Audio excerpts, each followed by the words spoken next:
ఇది మా సీతాఫలం చెట్టు అండి. మొన్న ఎండకి బాగా ఎండిపోయాయి. రోజు నీళ్లు పెట్టిస్తుంటే ఇంత బాగా వచ్చి సంపెంగ పువ్వుల్లాగా పువ్వులు వస్తున్నాయి ఇప్పుడే. ఎంత అందంగా ఉన్నాయో ఈ పువ్వులు మాత్రం. ఇది పైరు కాపు అనేదో వస్తుంది అనుకుంటా అండి. ఇప్పుడు మనకి చలికాలం టైంకి వస్తాయి ఈ కాయలు. ఇప్పుడు పైరు కాపని మళ్ళీ వస్తుందన్నారు. అందుకని మా కొమ్మలు కట్ చేయలేదు, కానీ బాగా వస్తుంది చెట్టు మాత్రం. గ్రీనరీగా చాలా బాగుంది చెట్టు. ఇది 3వ సంవత్సరం. మొన్న కాయలు వచ్చాయి, చాలా తీయగా ఉన్నాయి. కాయల ఫోటో కూడా ఒకటి పెడతాను మీకు.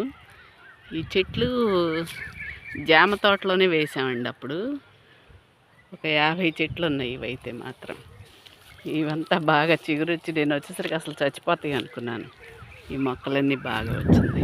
ఈ చెట్టుని ఇంత పెద్దగా వచ్చింది చెట్టు కూడా. ఈ జామ తోట మధ్యలోనే వేసాం. ఆ జామ తోట వేసి 7 సంవత్సరాలు అయింది.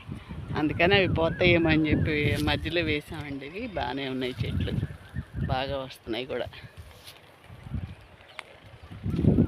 అది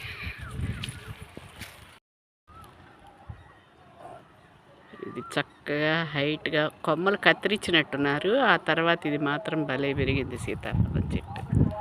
ఒక 50 చెట్లు ఉన్నాయి ఇవి.